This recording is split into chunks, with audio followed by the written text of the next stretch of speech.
നമസ്കാരം എല്ലാ സുഹൃത്തുക്കൾക്കും PSC റാങ്ക് മേക്കേഴ്സിൻ്റെ 5 മിനിറ്റ് ചലഞ്ച് നമ്പർ 32ലേക്ക് ഹൃദ്യമായ സ്വാഗതം. ഇന്ന് നമ്മൾ ഡിസ്കസ് ചെയ്യാൻ പോകുന്നത് ചലഞ്ച് നമ്പർ 32 ആണ്. ഇതിനു മുന്നേയുള്ള എല്ലാ ചലഞ്ചുകളും നമ്മുടെ യൂട്യൂബ് ചാനലിൽ അവൈലബിൾ ആണ്. നിങ്ങൾ ആദ്യമായിട്ടാണ് ഈ വീഡിയോ കാണുന്നത് എങ്കിൽ ഇതിനു മുന്നേയുള്ള ചലഞ്ചുകൾ കൂടി അറ്റൻഡ് ചെയ്യുന്നത് നിങ്ങളുടെ മാർക്കുകൾ ഇൻക്രീസ് ചെയ്യുന്നതിന് യൂസ്ഫുൾ ആയിരിക്കും. അപ്പോൾ നമുക്ക് ചലഞ്ച് നമ്പർ 32ലേക്ക് കടക്കാം. അതിനു മുന്നേ ഒരു ചെറിയ കാര്യം, നമ്മുടെ ഈ ചാനലിൽ ഇടുന്ന വീഡിയോസ് അതേപടി കോപ്പി ചെയ്ത് വേറെ ചാനലുകളിൽ ഇടുന്നതായിട്ട് ശ്രദ്ധയിൽപ്പെട്ടിട്ടുണ്ട്. അപ്പോൾ നിങ്ങൾ കാണുമ്പോൾ ഇത് PSC റാങ്ക് മേക്കേഴ്സിൻ്റെ തന്നെ വീഡിയോ ആണ് എന്നുള്ളത് ഉറപ്പുവരുത്തുക. കാരണം ഇതിനുള്ള പ്രീവിയസ് വീഡിയോസ് ഒന്നും ആ ചാനലുകളിൽ അവൈലബിൾ ആയിരിക്കില്ല. നമ്മുടെ ചാനലിൽ മാത്രമാണ് ഇതിൻ്റെ 1 മുതൽ 32 വരെയുള്ള എല്ലാ സീരീസും അവൈലബിൾ ആയിട്ട് ഉള്ളത്. ഓക്കെ, അപ്പോൾ നമുക്ക് ചലഞ്ച് നമ്പർ 32ലേക്ക് കടക്കാം. ചലഞ്ച് നമ്പർ 32ൽ ഞാൻ പറയുന്ന ക്വസ്റ്റ്യനൊപ്പമുള്ള ഓപ്ഷനുകളിൽ നിന്നും നിങ്ങൾക്ക് ശരി എന്ന് തോന്നുന്ന ഓപ്ഷനുകൾ തിരഞ്ഞെടുക്കുക. അതിനുശേഷം ഞാൻ പറയുന്ന ആൻസറുമായി കമ്പയർ ചെയ്ത് നിങ്ങൾക്ക് എത്ര മാർക്കാണോ കിട്ടിയത് അവ കമൻറ്റ് ചെയ്യുക. അത് കൂടിയതായാലും കുറവായാലും ഒന്നും പ്രശ്നമില്ല, കമൻറ്റ് ചെയ്യുക. അപ്പോൾ നമുക്ക് ചലഞ്ച് നമ്പർ 32ലേക്ക് കടക്കാം. ഒന്നാമത്തെ ചോദ്യം എന്ന് പറയുന്നത് 16ാം ലോക്സഭയിലെ ഏറ്റവും പ്രായം കുറഞ്ഞ MP ആര് എന്നുള്ളതാണ് ഒന്നാമത്തെ ചോദ്യം. ദുഷ്യന്ത് ചൗത്താലയാണോ, ഹീന ഗാവിത്താണോ, സാവിത്രി താക്കൂർ ആണോ, പൂനം മഹാജനാണോ? ഇവരിൽ ആരാണ് ഏറ്റവും പ്രായം കുറഞ്ഞ MP? രണ്ടാമത്തെ ചോദ്യം എന്ന് പറയുന്നത് ഈ അടുത്തിടയ്ക്ക് ഇംഗ്ലീഷിലെയും ഹിന്ദിയിലെയും reading and comprehension skill increase ചെയ്യുന്നതിന് വേണ്ടി സ്റ്റുഡൻസിനെ ഹെൽപ്പ് ചെയ്യാൻ ഗൂഗിൾ ഒരു ആപ്പ് ലോഞ്ച് ചെയ്തു. ആ ആപ്പിൻ്റെ പേരെന്താണ്? ടെസ് എന്നാണോ, ബോലോ എന്നാണോ, നൈബർലി എന്നാണോ, അരിയ എന്നാണോ? ഇതിനകത്ത് ഏത് ആപ്പാണ് റീസെൻ്റായിട്ട് കുട്ടികളെ ഹെൽപ്പ് ചെയ്യാൻ, കുട്ടികളുടെ റീഡിംഗ് ആൻഡ് കോംപ്രിഹെൻഷൻ സ്കില്ല് ഇംഗ്ലീഷിലും ഹിന്ദിയിലുമുള്ള അത് എൻറിച്ച് ചെയ്യുന്നതിന് വേണ്ടി അല്ലെങ്കിൽ ഇൻക്രീസ് ചെയ്യുന്നതിന് വേണ്ടി പുറത്തിറക്കിയ മൊബൈൽ ആപ്പ്? മൂന്നാമത്തെ ചോദ്യം എന്ന് പറയുന്നത് Sidhu Murmu and Kanhu Murmu were the leaders of which of the following revolt? Okay, താഴെ പറയുന്ന 4 റിവോൾട്ടുകളിൽ ഏതിൻ്റെ ലീഡേഴ്സായിരുന്നു സിദ്ധു മർമു ആൻഡ് കൻഹു മർമു എന്ന് പറയുന്നത്? ഫക്കീർ റിവോൾട്ടാണോ, പ്ലോയ്ഗാർ റിവോൾട്ടാണോ, സന്യാസി റിവോൾട്ടാണോ, സന്താൽ റിവോൾട്ടാണോ? ഇതിൽ ഏത് റിവോൾട്ടിൻ്റെ ഭാഗമായിരുന്നു സിദ്ധു മർമു ആൻഡ് കൻഹു മർമു? ഓക്കെ, അടുത്ത 4ാമത്തെ ചോദ്യത്തിലേക്ക് നമ്മൾ പോവുകയാണ്. നഴ്സറി ഓഫ് ബംഗാൾ ആർമി എന്നറിയപ്പെടുന്നത് താഴെ പറയുന്നവയിൽ ഏത് സ്ഥലമാണ്? കാൺപൂർ ആണോ, അറ ആണോ, ഔത്ത് ആണോ, ലക്നൗ ആണോ? ഈ പറഞ്ഞ 4 പ്ലേസിൽ ഏത് പ്ലേസാണ് നഴ്സറി ഓഫ് ബംഗാൾ ആർമി എന്നറിയപ്പെടുന്ന സ്ഥലം? 5ാമത്തെ ചോദ്യത്തിലേക്ക് പോവുകയാണ്. റൂം ടെമ്പറേച്ചറിൽ ലിക്വിഡ് സ്റ്റേറ്റിൽ കാണപ്പെടുന്ന നോൺ മെറ്റൽ ഏതാണ്? മെർക്കുറി ആണോ, ബ്രോമിൻ ആണോ, ക്ലോറിൻ ആണോ, ഹീലിയം ആണോ? 6ാമത്തെ ചോദ്യത്തിലേക്ക് നമ്മൾ പോവുകയാണ്. ജാതി വേണ്ട, മതം വേണ്ട, ദൈവം വേണ്ട മനുഷ്യന്, no caste, no religion, no god for mankind എന്ന് പറഞ്ഞ നമ്മുടെ റിനൈസൻസ് ലീഡർ ആര് എന്നുള്ളതാണ്, നവോത്ഥാന ലീഡർ ആര് എന്നുള്ളതാണ് ക്വസ്റ്റ്യൻ. ശ്രീനാരായണ ഗുരുവാണോ, അയ്യങ്കാളിയാണോ, സഹോദരൻ അയ്യപ്പനാണോ, ചട്ടമ്പി സ്വാമികളാണോ? ഇവരിൽ ആരാണ് ഇത് പറഞ്ഞത്? അടുത്ത നമുക്ക് 7ാമത്തെ ചോദ്യത്തിലേക്ക് പോകാം. 7ാമത്തെ ചോദ്യം എന്ന് പറയുന്നത് താഴെ പറയുന്ന 4 ഓപ്ഷനുകൾ ഏതിൻ്റെ 30ാമത്തെ ആനിവേഴ്സറിയാണ് നമ്മൾ ഈ റീസെൻ്റ്ലി സെലിബ്രേറ്റ് ചെയ്തത്? വേൾഡ് വൈഡ് വെബിൻ്റേതാണോ, ഹോട്ട് മെയിലിൻ്റേതാണോ, മൊബൈൽ ഫോണിൻ്റേതാണോ, ആർപ്പാനെറ്റിൻ്റേതാണോ? ഇവയിൽ ഏതിൻ്റെ 30ാമത്തെ ആനിവേഴ്സറിയാണ് റീസെൻ്റായിട്ട് നമ്മൾ സെലിബ്രേറ്റ് ചെയ്തത്? 2019 മാർച്ച് മാസത്തിൽ നമ്മൾ സെലിബ്രേറ്റ് ചെയ്തത്. ഓക്കെ, അടുത്ത നമുക്ക് 8ാമത്തെ ചോദ്യത്തിലേക്ക് പോകാം. ഇതൊരു സീരീസാണ്. ഈ സീരീസിൽ വിട്ടുപോയ ഭാഗം നിങ്ങൾ പൂരിപ്പിക്കുക. 7, 9, 13, 21, 37 ഇവയാണ് ആ സീരീസിനകത്ത് വരുന്നത്. അത് കഴിഞ്ഞ് വിട്ടുപോയ ഭാഗമാണ് പൂരിപ്പിക്കേണ്ടത്. നിങ്ങൾക്ക് ഇത് കുറച്ച് ടഫായിട്ട് തോന്നുവാണെങ്കിൽ ഈ വീഡിയോ ഒന്ന് പോസ്റ്റ് ചെയ്യുക, എന്നിട്ട് നിങ്ങളത് കാൽക്കുലേഷൻ ചെയ്യുക, എന്നിട്ട് അടുത്ത ക്വസ്റ്റ്യനിലേക്ക് പോവുക. ഓക്കെ, അപ്പോൾ ഞാൻ എന്തായാലും അടുത്ത ചോദ്യത്തിലേക്ക് പോവുകയാണ്.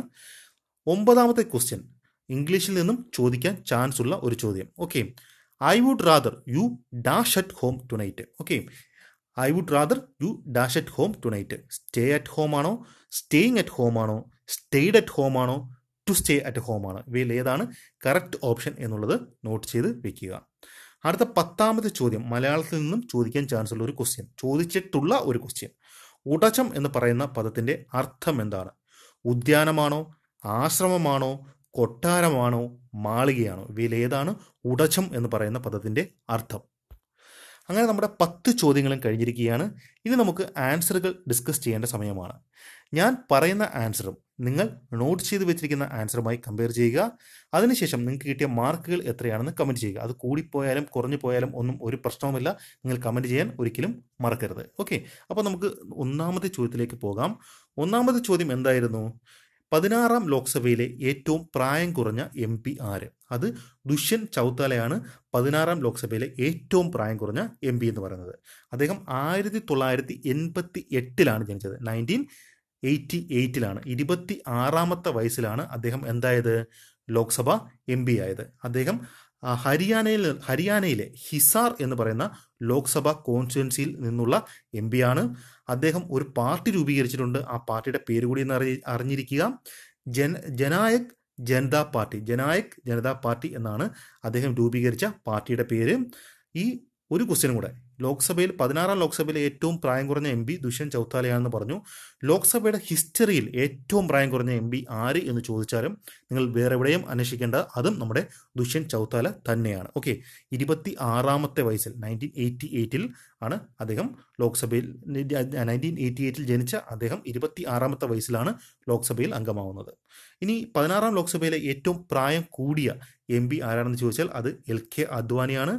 അദ്ദേഹം 86ാമത്തെ വയസ്സിലാണ് ലോക്സഭയിലേക്ക് തിരഞ്ഞെടുക്കപ്പെടുന്നത്. ഇപ്പോൾ അദ്ദേഹത്തിന് 91 വയസ്സുണ്ട്. ഓക്കെ, പക്ഷേ ലോക്സഭയുടെ ഹിസ്റ്ററിയിൽ ഏറ്റവും പ്രായം കൂടിയ MP ആരാണെന്ന് ചോദിച്ചാൽ അത് LK അദ്വാനി അല്ല.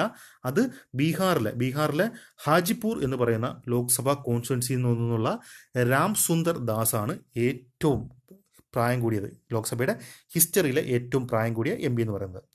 അദ്ദേഹം 88ാമത്തെ വയസ്സിലാണ് ബീഹാറിലെ ഹാജിപൂർ എന്ന് പറയുന്ന ലോക്സഭാ മണ്ഡലത്തിൽ നിന്നും തിരഞ്ഞെടുക്കപ്പെടുന്നത്. അതിനുശേഷം ഈ 16ാമത്തെ, അത് 2009 ഇദ്ദേഹം തിരഞ്ഞെടുക്കപ്പെടുന്നത്. 2009 15ാമത്തെ ലോക്സഭ ഇലക്ഷനാണ് അദ്ദേഹം മത്സരിക്കുകയും ലോക്സഭയിലേക്ക് തിരഞ്ഞെടുക്കപ്പെടുകയും ചെയ്തത്. അതിനുശേഷം 16ാമത്തെ ലോക്സഭ ഇലക്ഷൻ അദ്ദേഹം മത്സരിച്ചു. പക്ഷേ രാം വിലാസ് പാസ്വാനുമായി അദ്ദേഹം തോക്കുകയാണ് ഉണ്ടായത്. 2015 അദ്ദേഹം മരണപ്പെടുകയും ഉണ്ടായി. നമ്മുടെ ഈ രാം സുന്ദർ ദാസ് എന്ന് പറയുന്നത് ബീഹാറിൻ്റെ ചീഫ് മിനിസ്റ്ററൊക്കെ ആയിരുന്ന ഒരു വ്യക്തിയാണ്. ഓക്കെ, അടുത്തത് നമുക്ക് രണ്ടാമത്തെ ചോദ്യത്തിലേക്ക് പോകാം.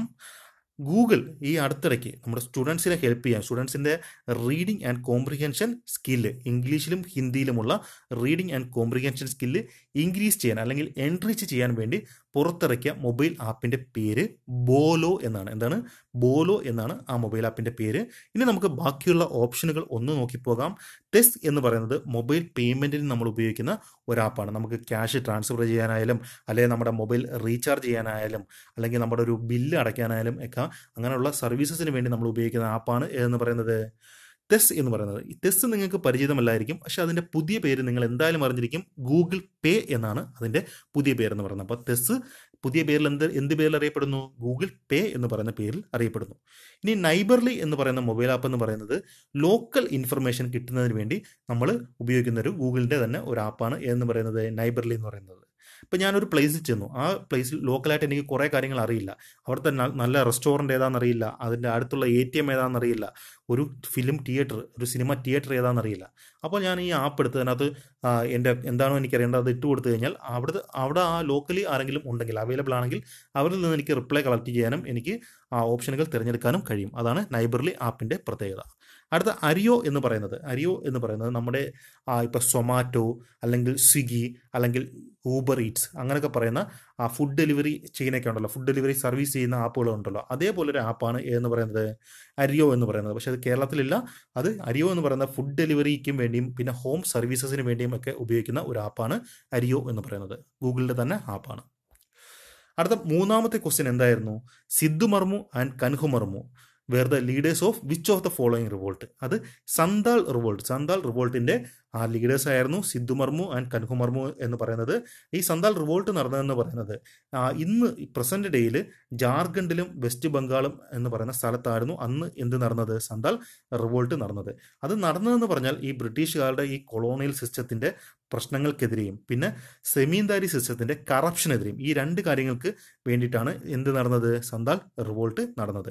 ഈ റിവോൾട്ട് 1855-56 കാലഘട്ടങ്ങളിൽ എന്ന് പറഞ്ഞാൽ നമ്മുടെ ഒന്നാം സ്വാതന്ത്ര്യ സമരം, ഫസ്റ്റ് വാർ ഓഫ് ഇൻഡിപെൻഡൻസ് പൊട്ടിപ്പുറപ്പെടുന്നതിന് മുമ്പേ നടന്ന ഒരു സമരമാണ്. അതിന് 2 വർഷം മുമ്പ് നടന്ന ഒരു സമരമാണ് എന്ന് പറയുന്നത് സന്താൽ റിവോൾട്ട് എന്ന് പറയുന്നത്. ഓക്കെ, ഇതിനകത്ത് 2 പ്രധാനപ്പെട്ട ലീഡേഴ്സ് നമ്മളിപ്പോൾ പറഞ്ഞു, സിദ്ധു മർമു ആൻഡ് കൻഹു മർമു. ഇനി 2 പ്രധാനപ്പെട്ട മറ്റ് ലീഡേഴ്സും കൂടെ ഒന്ന് ഓർത്തിരിക്കുക, ചന്ദ് ആൻഡ് ബെയ്രാബ്.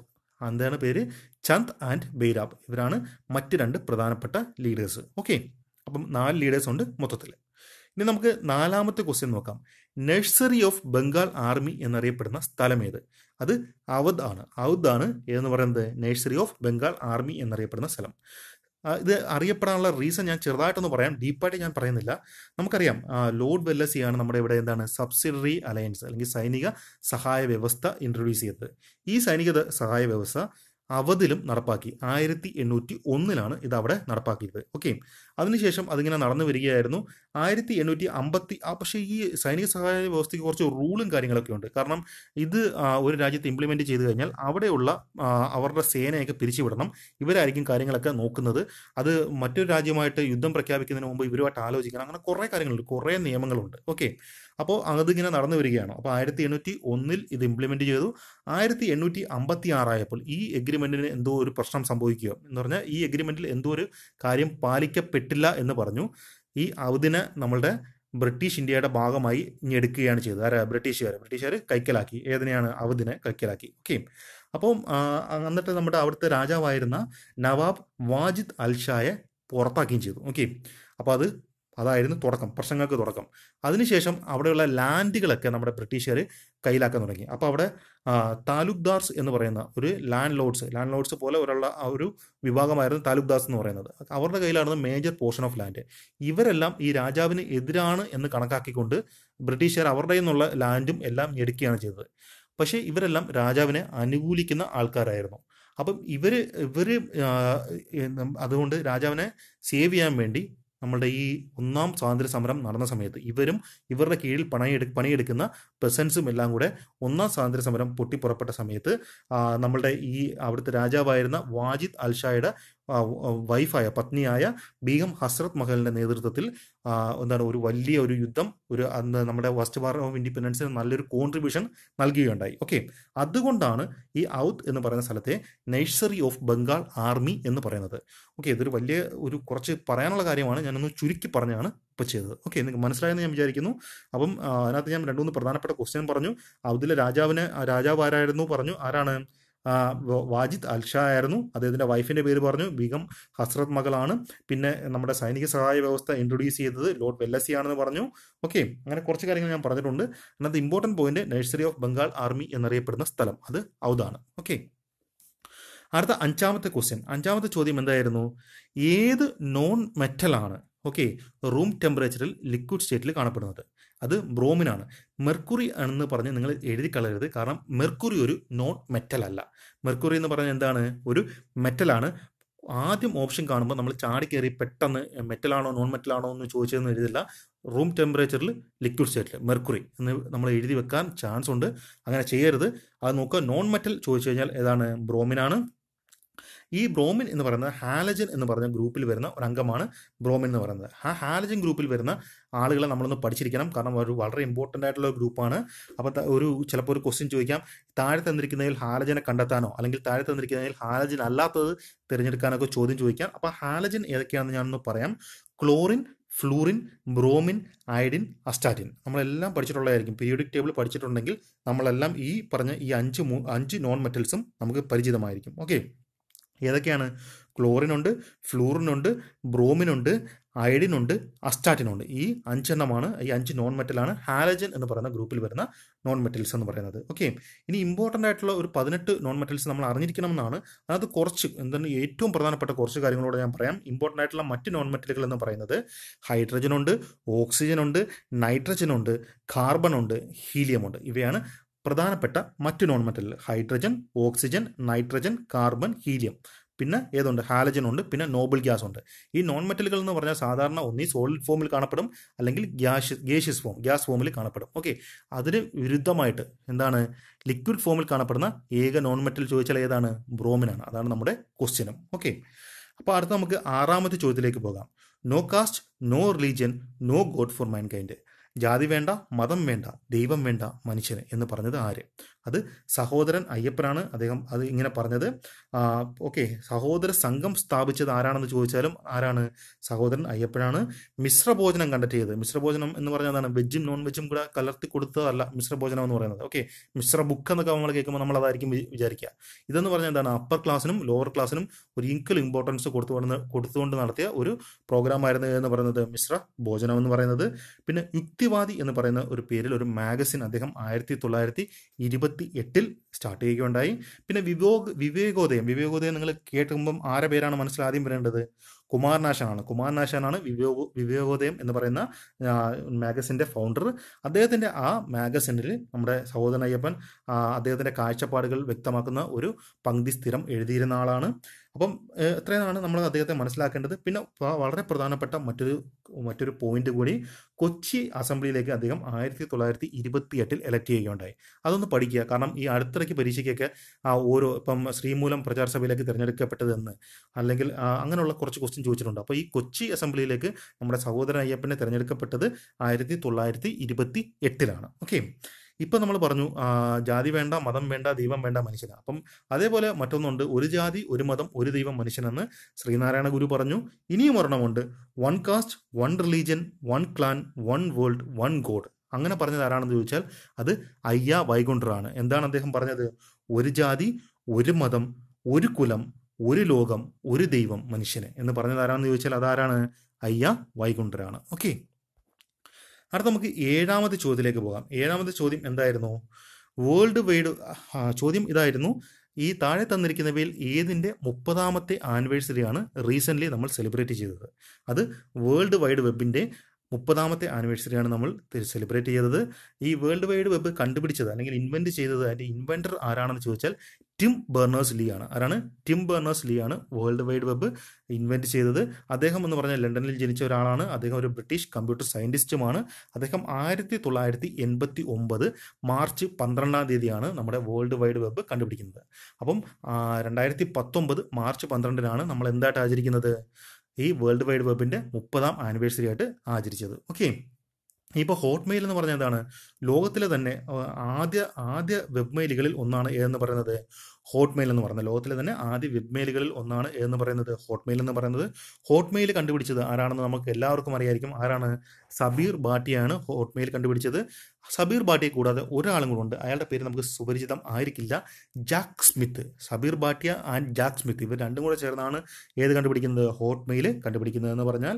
പിന്നെ മൊബൈൽ ഫോണിനെ കുറിച്ച് പറയുകയാണെങ്കിൽ ആദ്യത്തെ മൊബൈൽ ഫോൺ ഇറക്കിയ കമ്പനി മോട്ടോറോളയാണ് എന്ന് പറയുന്നത് first hand held mobile phone പുറത്തിറക്കിയ കമ്പനി.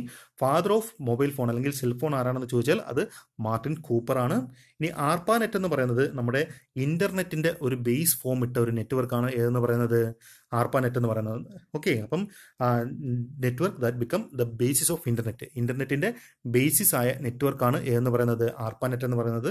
അതിനകത്ത് ഈ ആർപ്പാനെറ്റ് എന്ന് പറയുന്നതിന്റെ ഫുൾ ഫോം എന്ന് പറഞ്ഞു കഴിഞ്ഞാൽ advanced research project agency network. എന്താണ്?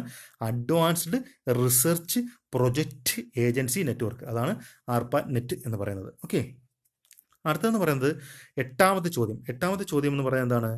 7, 9, 13, 21, 37 ഇത് കഴിഞ്ഞ് വരുന്ന നമ്പർ ഏതാണെന്നാണ്. അത് ഞാൻ ഇതിനകത്ത് ഡീറ്റെയിൽ ആയിട്ട് ഞാൻ എക്സ്പ്ലെയിൻ ചെയ്തിട്ടില്ല, ഞാനത് പറഞ്ഞു തരാം.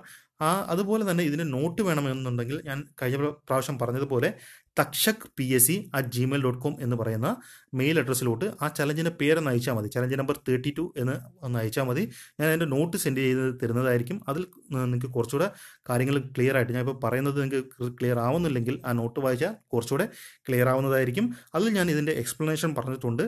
ഇത് ഞാൻ ചെയ്തിരിക്കുന്നതെന്ന് പറഞ്ഞു കഴിഞ്ഞാൽ ഈ പറഞ്ഞിരിക്കുന്ന ഓരോ നമ്പറിനെയും 1+ ഇതാക്കി ഞാൻ എഴുതുവാണ്. ഇപ്പം 7 എന്ന് പറയുന്നത് 1+6 ആക്കി എഴുതി, 9 എന്ന് പറയുന്നത് 1+8 ആക്കി എഴുതി, 13 എന്ന് പറയുന്നത് 1+12 ആക്കി എഴുതി, 21 എന്ന് പറയുന്നത് 1+20 ആക്കി എഴുതി, 37 എന്ന് പറയുന്നത് 1+ എന്താക്കി എഴുതി 36 ആക്കി എഴുതി. അന്നേരം ഞാൻ നോക്കുകയാണ് 6, 8, 12, 20, 36. ഓക്കെ, ഇതിൽ ഓരോ നമ്പർ കുറച്ചാൽ മതി. 6, 8, 12, 21, 36. അപ്പം 6ൻ്റെ കൂടെ എന്താണ് 2 കൂട്ടി നമുക്ക് രണ്ടാമത്തെ നമ്പറായ 8 കിട്ടി. 8ൻ്റെ കൂടെ 4 കൂട്ടിയപ്പോൾ 12 കിട്ടി. 12ൻ്റെ കൂടെ 8 കൂട്ടി എന്ത് കിട്ടി? 20 കിട്ടി. 20ൻ്റെ കൂടെ ഇനി 8ൻ്റെ ഇരട്ടി എത്രയാണ്? 16 കൂട്ടി 36 കിട്ടി. 36ൻ്റെ കൂടെ ഇനി നമ്മൾ എന്താണ്? 16ൻ്റെ ഇരട്ടി. 16ൻ്റെ ഇരട്ടി എത്രയാണ്? 32ആണ്. ഓക്കെ, അത് കൂട്ടി 68 കിട്ടി. പിന്നെ ഈ +1, അപ്പോൾ 69. അതാണ് അതിൻ്റെ ആൻസർ എന്ന് പറയുന്നത്. ഇത് വളരെ സിമ്പിളാണ്. നിങ്ങൾക്ക് അതൊന്ന് എഴുതി നോക്കിയാൽ കൃത്യമായി മനസ്സിലാവും. നിങ്ങളത് സ്പ്ലിറ്റ് ചെയ്യുക, 1+ ഫോമിലാക്കി എഴുതുക.